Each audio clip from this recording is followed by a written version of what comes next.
Un encuentro con su palabra, porque secase la hierba, marchitase la flor, mas la palabra de Dios permanece para siempre. Con ustedes, el doctor José Ricardo Arias Quintero.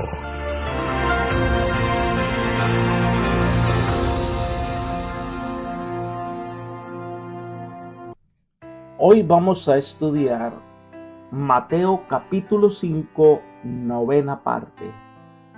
La ley de Dios, la ira y el adulterio. Te invito a orar. Padre nuestro que estás en el cielo, te alabamos, te glorificamos y te exaltamos porque eres un Dios bueno y porque, Señor, siempre estás pendiente de nuestras necesidades, suple cada una de ellas y estás listo para perdonarnos, salvarnos y redimirnos. Solicitamos en este momento, Señor, tu presencia en nuestro medio, que al abrir tu palabra, tú seas nuestro maestro, nuestro guía, que el Espíritu Santo nos dé conocimiento y que podamos asimilar completamente la enseñanza acerca de la obediencia verdadera a la ley de Dios. Gracias por tus bondades, lo pedimos en el nombre de Jesús. Amén. Hemos entrado en la sección que tiene que ver con la obediencia a la ley de Dios en el Sermón del Monte. Ahora el Señor pasa a describir cómo sería una justicia superior a la de los fariseos. Va a explicar más allá de la letra de la ley el sentido de una verdadera obediencia. Una obediencia no basada en las apariencias, sino en asuntos de la vida diaria. Lo que el Señor pide es que tengamos en cuenta que Él conoce los secretos de nuestro corazón. Elena de Guay afirma: la ley de Dios llega hasta los sentimientos y los motivos, tanto como los actos externos. Revela los secretos del corazón proyectando la luz sobre las cosas que antes estaban sepultadas en tinieblas. Dios conoce cada pensamiento, cada propósito, cada plan, cada motivo. Los libros del cielo registran los pecados que se hubieran cometido si hubiese habido oportunidad. Dios traería a juicio toda obra con toda cosa encubierta. Con su ley mide el carácter de cada hombre. Así como el artista transfiere al lienzo los rasgos del rostro, así también los rasgos del carácter de cada individuo son transferidos a los libros del cielo. Dios tiene una fotografía perfecta del carácter de cada hombre y compara esa fotografía con su ley. Él revela al hombre los defectos que echan a perder su vida y los exhorta que se arrepientan y se aparte del pecado. Esto está en Signs of the Times del 31 de julio del año 1901. Estudiemos entonces lo que el Señor considera la verdadera obediencia a su ley. Leamos Mateo capítulo 5, versículos 21 y 22. Oísteis que fue dicho a los antiguos: no matarás, y cualquiera que mate será culpable de juicio. Pero yo os digo que cualquiera que se enoje contra su hermano será culpable de juicio, y cualquiera que diga necio a su hermano será culpable ante el concilio, y cualquiera que le diga fatuo quedará expuesto al infierno de fuego. Jesús procede ahora a presentar ejemplos específicos de su interpretación de la ley como autor de ella. Es su único verdadero expositor. Poniendo de lado la causística rabínica, Jesús restauró la verdad a su hermosura y lustre originales. La expresión oísteis implica que la mayoría de los oyentes en esta ocasión no habían leído ellos mismos la ley. Esto era de esperarse porque la mayoría de ellos eran rudos labradores y pescadores. Ellos recibían el reconocimiento por lo que les enseñaban los escribas y fariseos. Eso se refleja en Juan capítulo 12, versículo 34, cuando dice: le respondió la gente: nosotros hemos oído que, según la ley, el Cristo permanece para siempre. Así que los rabinos encargados de enseñar al pueblo eran los que llevaban el conocimiento de la ley. Ahora Jesús tomará las enseñanzas de los rabinos y les dará el sentido original de los mandatos que él mismo había dado en el Sinaí. El primer mandamiento en citar y explicar es: no matarás. Es el sexto mandamiento que el Señor entregó en tablas de piedra a Moisés. El análisis del mandamiento no matarás. Nadie tiene derecho a quitarle la vida a otra persona. La vida es de Dios. Ahora, hay dos tipos de asesinatos: los no premeditados, que son accidentales. En la antigüedad se establecieron las ciudades de refugio, donde los homicidas encontraban refugio mientras el juez aclaraba la situación de las personas y no fueran objeto de una venganza antes de decretar lo que había pasado. Y están los homicidios premeditados. Se hace referencia a un derramamiento intencional de sangre, a un fallo de culpabilidad y al castigo de parte de las autoridades establecidas. A este tipo de asesinatos es el que hace referencia Jesús en este discurso. Debido a la sentencia, cualquiera que mate será culpable de juicio. Es decir, no tiene manera de escapar. Pero ahora Jesús va a ampliar conceptos. Empieza con esta afirmación: pero yo os digo. Los rabinos citaban las tradiciones como autoridad en la cual basaban su interpretación de la ley. Cristo habló por su propia autoridad, y este hecho distinguía su enseñanza de la de los rabinos, lo que el pueblo observó sin demora. La expresión "pero yo os digo" aparece 6 veces en Mateo 5. Cristo demostró que sus demandas iban mucho más allá de la mera letra de la ley y que incluía el espíritu que habría de impartir vida y significado a lo que de otro modo no era sino forma. Presentó 6 ejemplos específicos a fin de dejar en claro la distinción entre los hechos visibles y los móviles que llevaban a realizar esas reacciones. Aquí va a presentar la suprema filosofía de la vida cristiana, la máxima exposición de ética de todos los tiempos. La ley abarca mucho más que las acciones visibles de las personas. Va a llegar a la fuente de nuestros motivos y acciones. Así que Jesús va a declarar 3 aspectos en los que no matarás incluye. Número 1, el que se enoja contra su hermano. El asesinato es el resultado final del enojo, pero una persona puede ocultar su enojo de sus prójimos, aún de los que son el objeto de su ira. Lo más que puede hacer un tribunal es castigar las acciones que resultan del enojo. Solo Dios puede llegar hasta la raíz del asunto para condenar y castigar a una persona por causa del enojo mismo. Los mismos judíos podían recordar los lugares en donde se habían cometido robo y asesinatos. Y por supuesto era normal sentir aversión a esos lugares y a esas personas. Pero había algo más. Elena de White dice: al mismo tiempo que ellos mismos eran arrebatados y contenciosos, albergaban el odio más ciego hacia sus opresores romanos y se creían autorizados para aborrecer y despreciar a todos los demás pueblos, aún a sus compatriotas que no se conformaban a sus ideas en todas las cosas. En todo esto violaban la ley que ordenaba: no matarás. Discurso Maestro de Jesucristo, página 51. Así que el odio era lo que impulsaban sus acciones. Su odio hacía que se levantaran en contra de los romanos. El odio nunca lleva a nada bueno. En el mismo libro y la misma página, Elena de White agrega: el espíritu de odio y venganza tuvo origen en Satanás y lo llevó a dar muerte al Hijo de Dios. Quien quiera que abrigue malicia u odio, abriga el mismo espíritu y su fruto será la muerte. En el pensamiento vengativo yace latente la mala acción, así como la planta yace en la semilla. Todo el que aborrece a su hermano es homicida, y sabéis que ningún homicida tiene vida eterna permanente en él. Así que puedes que no tomes un arma y le quites la vida a otro, pero en su pensamiento, en su ser, hay odio profundo que si pudieras hacerlo, a lo mejor lo harías. Ese odio es el que te hace culpable en el juicio, dice Jesús, porque Dios mira los motivos que nos mueven, lo que hay en nuestro corazón. Nada está oculto para Él. En segundo lugar, o la segunda razón que menciona Jesús de violar este mandamiento sexto de la ley de Dios de no matarás, dice: el que diga necio a su hermano será culpable en el concilio. Necio en el griego es raká, sin duda una transliteración del arameo rejá, que significa sin valor, estúpido.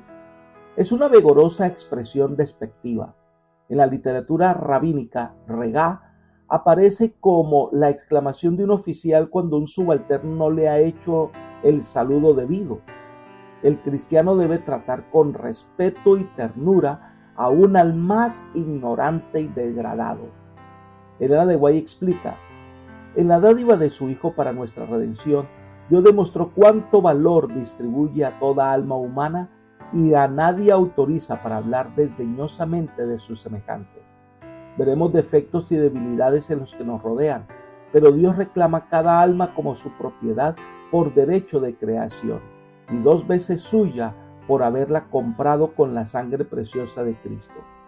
Todos fueron creados a su imagen, y debemos tratar aún a los más degradados con respeto y ternura. Dios nos hará responsables hasta de una sola palabra despectiva hacia un alma por la cual Cristo dio su vida. Discurso Maestro de Jesucristo, página 51. Tengamos cuidado en la manera en cómo albergamos desprecio a nuestro prójimo. Podemos aparentar, pero lo que vale es lo que realmente tenemos en el corazón. La tercera razón que menciona Jesús es cuando alguien le dice a otro fatuo. Dice que quedará expuesto al infierno de fuego. La palabra fatuo viene del griego moros, que significa estúpido, tonto. Se ha sugerido que la palabra moros es la transliteración del vocablo hebreo moré, que significa contencioso, rebelde, contumaz. Al paso que raká expresa desprecio por la inteligencia de un individuo, o mejor dicho, por la falta de inteligencia. Moros, tal como se emplea aquí, parece expresar desdén por los motivos del individuo. En el primer paso se llama estúpido al individuo, en el segundo se lo domina bribón o truán, lo cual implica que se porta neciamente por motivos aviesos.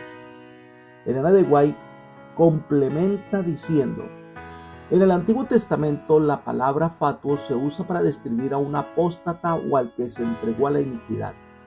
Dice Jesús que quien quiera que condene a su hermano como apóstata o como despreciador de Dios, muestra que él mismo merece semejante condenación. Discurso Maestro de Jesucristo, página 52. Pero si Cristo se negó a proferir juicio de maldición contra el diablo, según Judas 1:9, nosotros deberíamos refrenarnos de hacerlo con nuestros prójimos. Hemos de dejar con Dios la obra de juzgar y condenar a una persona por sus motivos. Elena de White explica en el mismo libro y la misma página: su ejemplo es para nosotros. Cuando nos vemos en conflicto con los enemigos de Cristo, no debemos hablar con espíritu de desquite, ni deben nuestras palabras asemejarse a una acusación burlona. El que vive como vocero de Dios no debe decir palabras que aún la majestad de los cielos se negó a usar cuando contendía con Satanás. Debemos dejar a Dios la obra de juzgar y condenar. No es nuestra obra condenar a otros. Nuestra obra es extender la salvación. Pero dice que tales personas quedarán expuestas al infierno de fuego. Literalmente, gehenna de fuego. Gehenna es la transliteración de las palabras hebreas Ge-Hinnom, es decir, el valle de Hinnom, o Ge-Ben-Hinnom, el valle del hijo de Hinnom.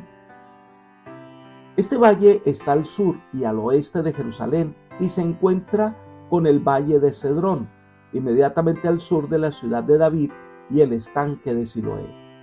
Es en este valle donde lamentablemente Israel ofrecía a los dioses cananeos el sacrificio de los niños, especialmente a Moloc. Allí quemaban a los niños. Por eso los fuegos de Hinnom se convirtieron en un símbolo del fuego consumidor del último gran día del juicio y del castigo de los impíos.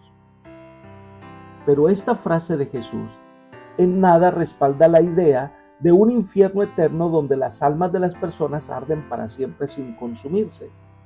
Lejos está esta idea de las verdades del Evangelio. Lo que el Señor deja en claro, que el mandamiento de no matarás incluye a aquellos que matan el alma, es decir, que agreden a una persona verbalmente. Cuando se hieren con palabras, a veces esa herida es más fuerte y puede llevar incluso a la muerte en muchos aspectos. Una vida cristiana debe estar alejada del odio, del rencor, del desprecio a los demás. Un cristiano lo es de corazón. Teniendo en cuenta lo expresado sobre este mandamiento divino, ahora el Señor nos lleva a la vivencia personal. Versículos 23 al 26. Por tanto, si traes tu ofrenda al altar y allí te acuerdas de que tu hermano tiene algo contra ti, deja allí tu ofrenda delante del altar y ve. Reconcíliate primero con tu hermano y entonces vuelve y presenta tu ofrenda. Ponte de acuerdo pronto con tu adversario entre tanto que estás con él en el camino. No sea que el adversario te entregue al juez y el juez al guardia y seas echado en la cárcel. De cierto te digo que no saldrás de allí hasta que pagues el último cuadrante. Podemos decir que este pasaje presenta dos escenarios. El primero es un escenario religioso. Una persona trae una ofrenda al Señor, la palabra que se refiere a cualquier clase de regalos o a ofrendas especiales. Pero estando en el altar, nos damos cuenta que un hermano tiene algo contra nosotros, ya sea que hemos hecho algo que lo ha molestado o él ha hecho algo que nos ha perjudicado. Deberíamos, antes de presentar la ofrenda, reconciliarnos con nuestro hermano. Quienes escucharon este sermón, sin duda entendieron que el hermano era un judío. Para los cristianos sería otro cristiano. Se entiende que la palabra hermano designa a aquellos con quienes estamos estrechamente relacionados. Pero Cristo más tarde aclaró que todos los hombres son hermanos sin distinción de raza ni de credo. Por otra parte, una ofrenda es la expresión de uno de los actos religiosos más sagrados e importantes, pero aún así se debe ocupar un lugar secundario por las circunstancias que se expresan en este pasaje. El Señor insiste que la religión verdadera debe llevar a estar en armonía con los hermanos antes que pueda presentarse ante Él. La reconciliación es más importante que el sacrificio. Venir a ofrecer un sacrificio de perdón cuando no hemos perdonado no es algo que Dios aprecie. Elena de White comenta: las ofrendas de sacrificio expresaban que el dador creía que por Cristo había llegado a participar de la gracia del amor de Dios. Pero el que expresara fe en el amor perdonador de Dios y al mismo tiempo cultivase un espíritu de animosidad, estaría tan solo representando una farsa. Discurso Maestro de Jesucristo, página 53. Por eso la orden del Señor es: ve, reconcíliate primero con tu hermano. Esto va primero, estar en paz con nuestro prójimo antes de presentarnos en el altar. Perdonar para ser perdonados es una invitación a un evangelio que se vive en todos los aspectos de la vida. Se nos explica: el amor de Dios es algo más que una simple negación. Es un principio positivo y eficaz, una fuente viva que corre eternamente para beneficiar a otros. Si el amor de Cristo mora en nosotros, no solo no abrigaremos odio alguno hacia nuestros semejantes, sino que trataremos de manifestarles nuestro amor de toda manera posible. Discurso Maestro de Jesucristo, página 53. Así que en esta primera escena, que es religiosa, la reconciliación va primero que la ofrenda. El segundo escenario es judicial. Si tienes un adversario, pues arregla con él antes de llegar al juez, no sea que el juez te sentencie a la cárcel y no saldremos hasta que se pague el último cuadrante, como diríamos nosotros, hasta que se pague el último centavo. Nuestro adversario en este caso es el acusador, es quien tiene un pleito legal contra nosotros porque hemos hecho algo que le ha perjudicado. El consejo es reconocer nuestro error y arreglar las cosas en el camino, es decir, antes de que llegue al tribunal. Y de esta manera nos evitamos entrar en problemas mayores y nos obliguen a pagar incluso más que lo que realmente se debe. Elena de White nos amonesta en el mismo libro, la misma página, lo siguiente: si hemos defraudado o perjudicado en algo a nuestro hermano, debemos repararlo. Si hemos dado falso testimonio sin saberlo, si hemos repetido equivocadamente sus palabras, si hemos afectado su influencia de cualquier manera que sea, debemos ir a las personas con quienes hemos hablado de él y retractarnos de todos nuestros dichos perjudiciales. La vida cristiana debe cambiar nuestro proceder, nuestras reacciones.